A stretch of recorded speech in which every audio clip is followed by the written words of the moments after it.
एक गांव में रतन नाम का एक गरीब व्यक्ति रहा करता था, जो दूसरों के खेतों में काम करके अपनी पत्नी का और अपना भरण पोषण किया करता था। एक दिन उसकी पत्नी सुनीता रोते हुए बोली, हमारे ऐसे हालात कब तक रहेंगे? पूरे गांव में सिर्फ हमारा ही घर ऐसा है जहाँ पर महीने में सिर्फ 15 दिन ही चूल्हा जलता है और बाकी के दिन भूखा सोना पड़ता है। चिंता मत करो सुनीता, तुम तो जानती हो कि मैं दिन रात दूसरों के खेतों में कितनी जी तोड़ मेहनत करता रहता हूँ। एक ना एक दिन हमारा वक्त भी जरूर बदलेगा। आप कब तक ऐसे ही दूसरों के खेतों में काम करते रहेंगे? कोई ढंग का काम क्यों नहीं ढूंढ लेते? मैं आपसे और स्त्रियों की तरह सोना चांदी नहीं मांगती, मैं बस इतना चाहती हूँ कि हम दोनों को पेट भर के भोजन तो मिल सके। ठीक है सुनीता, मैं आज दूसरे काम की तलाश करता हूँ। रतन कई दिन तक गांव में भटकता रहा, मगर किसी ने उसे काम नहीं दिया।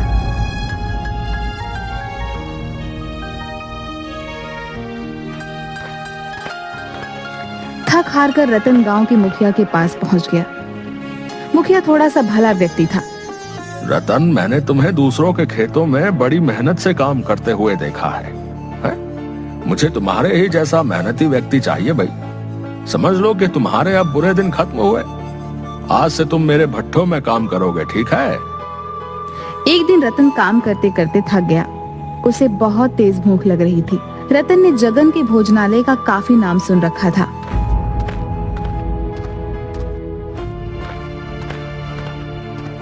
रतन जगन के ढाबे पर पहुंच गया। भैया, जल्दी से गर्मा गर्म अरहर की दाल देसी घी की रोटियों के साथ लगा दो और थोड़े से चावल भी लगा देना। बहुत जोरों की भूख लगी है भैया। अरे, दाल में तो बहुत अच्छी अच्छी खुशबू आ रही है और साथ में देसी घी की रोटियां भी हैं। आज तो खाकर मजा ही आ जाएगा। कुछ ही देर में रतन सारी प्लेट साफ कर गया और कालू से बोला, अब कितने पैसे हुए भैया? आपने अरहर की दाल, देसी घी की रोटियां और चावल खाए हैं। कुल मिलाकर आपके पैसे हुए 1000 रुपए। क्या क्या बकवास कर रहे हो तुम? बकवास नहीं कर रहा हूँ, खाने के पैसे मांग रहा हूँ। अरे ये ढाबा है या 5 स्टार होटल? इतना महंगा तो खाना शहर के रेस्टोरेंट में भी नहीं मिलता। मैं तो समझ रहा था कि इस ढाबे में खाना और ढाबे की तरह मिलता होगा। और वैसे भी दाल, रोटी, चावल की कीमत तो ज्यादा से ज्यादा 100 रुपए होगी। हर ढाबे पर तो यही रेट चल रहा है। तुम्हारा दिमाग तो ठीक है? जानते भी हो ये ढाबा किसी अरे गहरे का नहीं है, जगन भाई का है, जगन भाई का। अरे जगन भाई के ढाबे का खाना खाने तो विधायक से लेकर मंत्री तक आते रहते हैं। और जब तुम्हारी इस ढाबे में आने की औकात नहीं थी तो फिर यहाँ मुंह उठा कर क्यों चले आए? सीधी तरह से 1000 रुपए दे। लेकिन मेरे पास इतने पैसे नहीं है। 1000 रुपए तो मैं 10 दिन में भी नहीं कमा पाता, तो तुम्हें कहाँ से ला कर दूंगा? कालू अपने मालिक जगन को आवाज देते हुए बोला, जगन भाई, इस व्यक्ति ने पेट भर के भोजन किया लेकिन ये अब पैसे नहीं दे रहा। जगन क्रोधित होकर रतन के पास आकर बोला, क्यों रे? जब जेब में पैसे नहीं थे तो फिर खाने के लिए यहाँ क्यों आ गया? यहाँ मुफ्त में खाना नहीं मिलता, पैसों का मिलता है। चल पैसे निकाल। मुझे क्या पता था कि आपके ढाबे का खाना इतना महंगा मिलता है। मैं तो इस ढाबे को भी और ढाबों की तरह समझ रहा था। तो ये तुम्हारी दिक्कत है, मेरी नहीं। तुम्हें यहाँ आने से पहले मेरे बारे में लोगों से पूछ लेना चाहिए था। अब सीधी तरह से अपनी जेब से 1000 रुपए निकाल कर काउंटर पर रख दे, नहीं तो मैं तुम्हारी चमड़ी उधेड़ दूंगा। अब देखिए, मेरे पास अभी इतने पैसे नहीं है। आप ये 100 रुपए रख लीजिए और मुझे कुछ दिन की मोहलत दे दीजिए। मैं धीरे धीरे करके आपके सारे पैसे चुका दूंगा। अबे यहाँ मैं लोन बांटने के लिए नहीं बैठा। इतना कहकर जगन ने रतन को जोरदार धक्का दे दिया। ये तो आप मेरी बेइज्जती कर रहे हैं। अबे बेइज्जती उसकी की जाती है जिसकी कोई इज्जत होती है, और तेरे जैसे भिखारियों की इज्जत तो होनी भी नहीं चाहिए, समझा? क्या बात है जगन भाई, मैं तो तुम्हारे ढाबे का खाना खाने के लिए आया था, मगर यहाँ तो कुछ और ही चल रहा है। इस आदमी ने पेट भरकर खाना खाया, पैसे देने के नाम पर बोल रहा है कि इसकी जेब में पैसे नहीं है। ऐसे आदमियों से बात नहीं की जाती जगन भाई, इन्हें पीटा जाता है। देखते क्या हो, मारो इसको। जगन और कालू रतन को बुरी तरीके से पीटने लगते हैं। उन दोनों ने रतन के कपड़े भी फाड़ दिए और उसे धक्के देकर अपने ढाबे से बाहर निकाल दिया। शुक्र मना कि तुझे मैंने अपने ढाबे के गंदे बर्तन साफ नहीं करवाए, क्योंकि तेरे जैसे भिखारी के हाथ मेरे ढाबे के गंदे बर्तनों से भी ज्यादा गंदे हैं। इसलिए पीट कर तुझे छोड़ रहा हूँ। आज के बाद कभी मेरे ढाबे के आसपास नजर भी मत आना। चल निकल यहाँ से। ये तुमने बहुत बढ़िया किया जगन भाई, इनके साथ ऐसा ही व्यवहार होना चाहिए। इतना कहकर बिलवा भी 2-3 हाथ रतन पर जड़ दिए। रतन वहां से रोता हुआ अपने घर की ओर चला गया। घर पर जाकर रतन की हालत देखकर उसकी पत्नी सुनीता बहुत भावुक हो गई। आपको क्या जरूरत थी उस ढाबे पर खाना खाने की? मुझे क्या पता था कि उनके ढाबे का खाना इतना महंगा होगा। जगन और बिलवा ने मुझे बहुत ज्यादा अपमानित किया सुनीता। वहां पर गांव के बहुत सारे लोग मौजूद थे जो मुझे मजाक उड़ाने वाली नजरों से देख रहे थे। अरे सत्यानाश उन गांव वालों का जो आपको मार खाते हुए देख रहे थे। उनमें से किसी से भी इतना नहीं हुआ कि आपको पिटने से बचा लेते। लेकिन आप चिंता मत कीजिए, मैं इसकी शिकायत मुखिया से जरूर करूंगी। तुम सही कहती हो सुनीता, मैं बिलवा और जगन को छोड़ूंगा नहीं। अगले दिन रतन अपनी पत्नी सुनीता के साथ मुखिया के घर पर चला गया और सारी घटना मुखिया को बता दी। सुनीता, इसमें दोष जगन और बिलवा का नहीं है, इसमें दोष तो तुम्हारे पति रतन का है। सारा गांव जानता है कि जगन के ढाबे का खाना और ढाबों के खानों से अधिक महंगा है, क्योंकि उसके ढाबे का खाना अच्छा बनता है। जब तुम्हारे पति के पास पैसे नहीं थे तो इसे क्या जरूरत थी ढाबे पर खाना खाने की? ये क्या मुखिया, आप भी बिलवा और जगन की तरफदारी कर रहे हैं? तरफदारी नहीं कर रहा हूँ सुनीता, जो सच है उसका साथ दे रहा हूँ। अगर इनके पास पैसे नहीं थे तो क्या वो मेरे पति को कुछ समय की मोहलत नहीं दे सकते थे? उन्हें पीटने का अधिकार किसने दिया? हाँ, ये बहुत गलत किया जगन ने, लेकिन तू चिंता मत कर सुनीता, इस बारे में मैं जगन से जरूर बात करूंगा और बिलवा के कान भी खींचूंगा।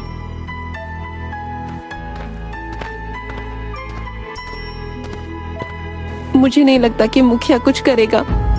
साफ साफ दिखाई दे रहा था सुनीता कि मुखिया बिलवा और जगन के पक्ष में बोल रहा था, लेकिन मैं अपने अपमान का बदला जरूर लूंगा सुनीता। मैं चुप नहीं बैठूंगा। तो आप क्या करेंगे? आप अच्छी तरह से जानते हैं कि जगन धनवान है और उसके गांव में अच्छी जान पहचान भी है, और आपकी पहचान गांव में सिर्फ एक मजदूर की है। अरे हम दोनों के पास तो खुद की खेती भी नहीं है। हम दोनों तो खुद दूसरों के खेतों पर काम करके अपना पेट पालते हैं। जो भी हो सुनीता, अब मैं गरीब हूं तो इसका मतलब ये नहीं कि मैं चुप हो जाऊं। आज अगर मैं चुप हो गया और मैंने कुछ नहीं किया तो गरीबों के मुंह पर एक तमाचा होगा। मैं बिलवा और जगन को दिखा दूंगा कि अगर गरीब अपनी पर आ जाए तो क्या नहीं कर सकता। इतना कहकर रतन क्रोधित होकर घर से निकल गया।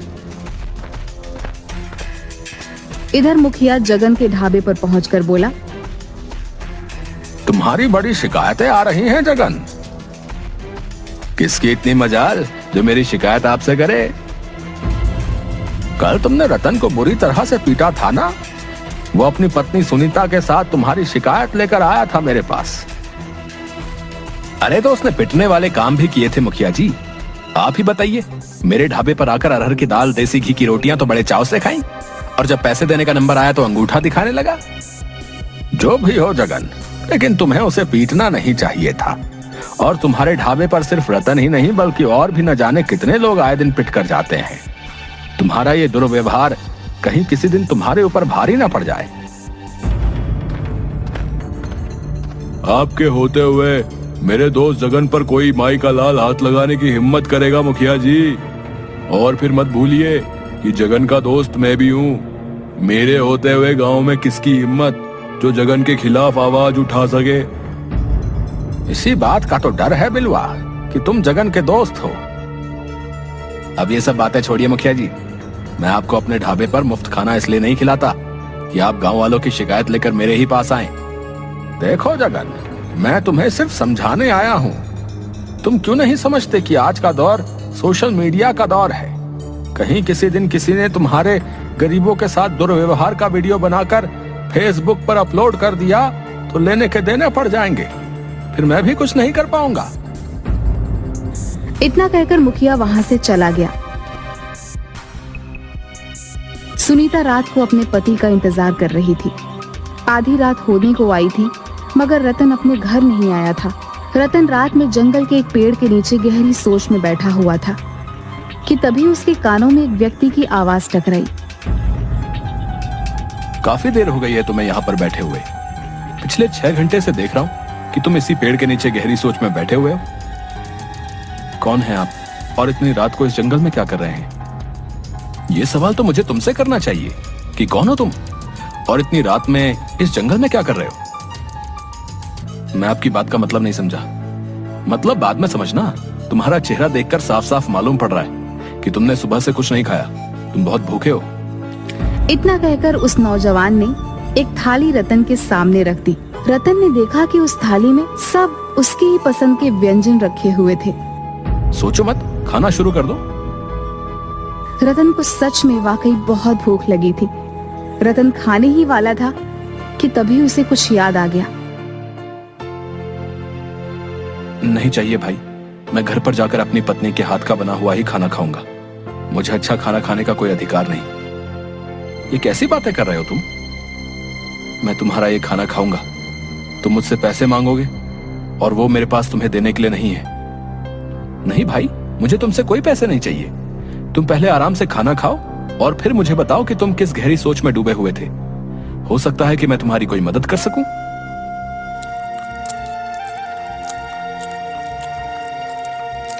खाने के बाद रतन उस व्यक्ति को अपने साथ हुए अत्याचार की सारी घटना बताने लगा। तुम्हें पता है तुम कहाँ हो? मैं जंगल में हूँ।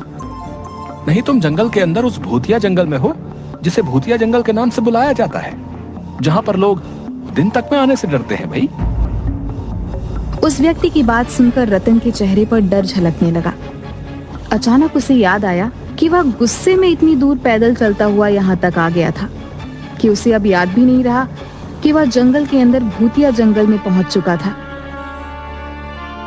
डरो मत, हम कोई भूत प्रेत पिशाच नहीं है। हम साधुओं की संतान हैं। इस जंगल में सिर्फ साधु और उनके परिवार ही रहते हैं।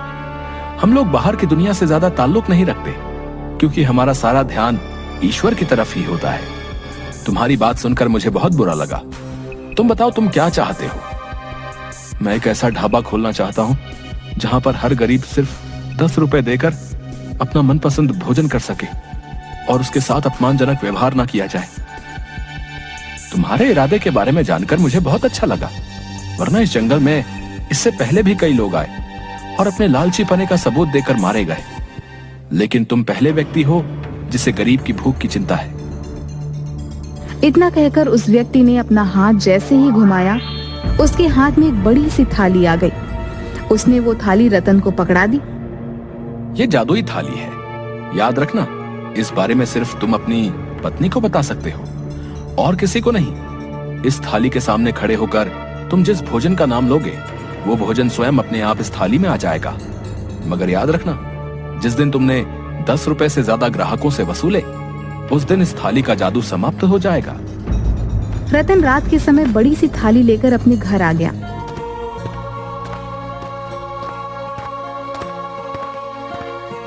ये क्या है? रतन ने सारी घटना सुनीता को बता दी। मैं तो अब तक यही समझती थी कि उस जंगल में भूत प्रेत रहते हैं।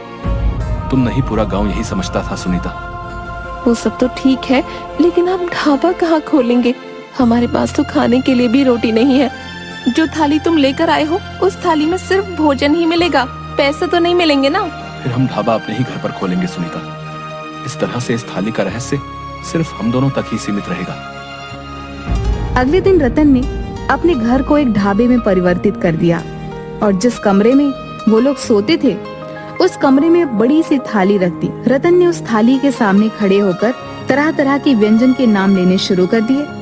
कुछ ही समय में पूरा थाली व्यंजनों से भर गया। सुनीता ढाबे पर वह सारे व्यंजन लेकर बैठ गई। कुछ ही देर में वहाँ पर एक गरीब व्यक्ति दौड़ता हुआ आया। यहाँ तो बहुत अच्छी खुशबू आ रही है। यहाँ पर ढाबा कब खुला भाई? आज ही खुला है। और आप पहले ग्राहक हो। आपके ढाबे में खाने में क्या क्या मिलेगा? हमारे ढाबे में हर तरह के व्यंजन बनेंगे, आपको जो भी व्यंजन पसंद हो। ठीक है भैया, तो मुझे एक प्लेट दाल मखनी और मक्खन के साथ लगी हुई रोटियां लगा दीजिए। रतन ने वह व्यंजन उस व्यक्ति के सामने रख दिया। दाल मखनी खाकर वह व्यक्ति बहुत खुश हो गया। भाई वाह, मजा आ गया। दाल मखनी तो बहुत से ढाबों पर खाई, लेकिन इस ढाबे की तो बात ही कुछ अलग है। कितने पैसे हुए? 10 रुपए। क्या, सिर्फ 10 रुपए? हाँ, सिर्फ 10 रुपए। और तुम्हें और तुम्हारे परिवार का जब भी खाने का मन करे चले आना। यहाँ पर 10 रुपए में आपका मनपसंद व्यंजन भोजन पेट भरकर एक थाली के रूप में मिलेगा। और हो सके तो अपने उन गरीब भाइयों को भी यहाँ पर लेकर आना जिन्हें अच्छा भोजन नहीं मिल पाता। रतन की बात सुनकर वह व्यक्ति खुश होता हुआ वहाँ से चला गया और उसने सारे गांव में रतन के ढाबे का ढिंढोरा पीट दिया। कुछ ही दिनों में रतन के ढाबे पर गांव वालों की भीड़ लगने लगी। रतन के ढाबे पर अब गरीब ही नहीं बल्कि अब गांव का हर व्यक्ति जाकर भोजन करने लगा। रतन किसी को भी मना नहीं करता था। यह बात बिलवा और जगन को बिल्कुल भी पसंद नहीं आई। इस रतन का कुछ ना कुछ करना पड़ेगा, वरना हमारे ढाबे में तो ताले लग जाएंगे। चिंता मत करो बिलवा, मैं आज ही पता लगाने का प्रयास करता हूँ कि रतन इतना धन लाया कहाँ से। उस दिन के बाद से जगन रतन पर नजर रखने लगा, मगर काफी नजर रखने के बाद भी वह कुछ भी नहीं पता लगा पाया।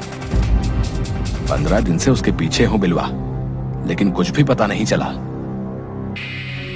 चिंता मत कर, अब ये रतन खुद हमें बताएगा। एक दिन रतन किसी काम से जा रहा था कि बिलवा और जगन ने उसे पकड़ लिया। तो तू हमारा ढाबा बंद करवाएगा? जो थाली हम 700 की बेचते हैं तू सिर्फ 10 रुपए में बेचेगा, है बे? बिलवा भैया सही बोल रहे हैं। रतन सीधी तरह से बता दे कि तेरे पास इतना धन कहां से आया। मुझे छोड़ दो, नहीं तो मैं तुम दोनों की शिकायत पुलिस वालों से करूंगा। ये ऐसे नहीं मानेगा, मार मार कर इसकी चमड़ी उधेड़ दो। बिलवा और जगन रतन को बुरी तरीके से पीटने लगे। रतन उन दोनों से शारीरिक रूप से कमजोर था। रतन ने दर्द से कराहते हुए सारी घटना बिलवा और जगन को बता दी। चलो हमें भी उस जादुई थाली के पास ले चल। ये तो बिल्कुल बेवकूफ है जगन। अगर इसके पास जादू की थाली है तो हम दोनों उस जादुई थाली से इतना धन मांगेंगे कि अपने 5 स्टार होटल इस गांव में खोल सकें। रतन बिलवा और जगन को लेकर उसी कमरे में पहुंच गया। बिलवा और जगन उस जादुई थाली से तरह तरह के आभूषण और पैसे मांगने लगे, मगर उस जादुई थाली में कोई भी हलचल नहीं हुई। बिलवा भाई, लगता है ये थाली केवल भोजन ही देती है। तो फिर देसी घी की पूड़ियां मांग कर देखो। तभी वहाँ पर सुनीता आ गई। बिलवा और जगन रतन को धमकी देकर वहाँ से चले गए। रतन ने हमें बेवकूफ बनाया जगन। सही कहते हो बिलवा भाई, लगता है उसने हमें चूना लगा दिया। रतन का ढाबा उसके बाद भी चल रहा था। बिलवा और जगन की आर्थिक स्थिति अब दिन ब दिन कमजोर होती जा रही थी। जगन भेष बदल बदल कर रतन पर नजर रखने लगा था और एक दिन उसने रतन को उसी जादुई थाली से भोजन मांगते देख लिया। अरे ये तो वाकई जादुई थाली है। जरूर इस हीर ने उस दिन कुछ ना कुछ उल्टा सीधा किया होगा। जगन रतन और सुनीता से नजर बचाकर उस गुप्त कमरे में घुस गया और थाली से रतन की ही तरह भोजन मांगने लगा, मगर उसे जादुई थाली में से कुछ भी हासिल नहीं हुआ। जगन क्रोधित होकर सीधे बिलवा के पास जाकर बोला, बिलवा भाई, रतन उस दिन सही बोल रहा था। वो थाली वाकई जादुई है। मेरी आंखों के सामने रतन ने उस जादुई थाली के सामने तरह तरह के व्यंजन के नाम लिए और उस थाली में वो ताजा ताजा व्यंजन अपने आप आ गए। क्या बकवास कर रहा है तू? उस दिन तो उस जादुई थाली में कोई भी हलचल नहीं हुई थी। इसी बात को लेकर तो मैं हैरान हूँ। मुझे लगता है कि वो जादुई थाली सिर्फ रतन की ही बात मानती है। ठीक है, अगर ऐसी बात है तो हम उस जादुई थाली में जहर मिला देंगे। ना रहेगा बांस, ना बजेगी बांसुरी। अगले दिन वो दोनों भेष बदलकर रतन के ढाबे पर पहुंच गए, मगर तभी गांव का मुखिया पुलिस लेकर आ गया। गिरफ्तार कर लो इन दोनों को। हमें किस जुर्म में गिरफ्तार किया है? क्योंकि तुम दोनों रतन के ढाबे के ग्राहकों की प्लेट में जहर मिला रहे थे। मैं तुम दोनों से ही मिलने आ रहा था। मैंने तुम्हारी बातें चुपके से सुन ली थी, नहीं तो आज तुम दोनों अनर्थ कर बैठते। तुमने बहुत अच्छा काम किया मुखिया। मुझे माफ कर दो रतन, मुझे अपनी गलती का पछतावा है। क्या मुझे तुम्हारे ढाबे पर कुछ खाने को मिलेगा? क्यों नहीं मुखिया जी, आप हमारे गांव के मुखिया हैं। आपके लिए तो मैं स्पेशल थाली बनवाऊंगा, मगर सिर्फ 10 रुपए में। रतन के पास आज भी वह जादुई थाली है और आज भी रतन 10 रुपए की ही थाली बेचता है।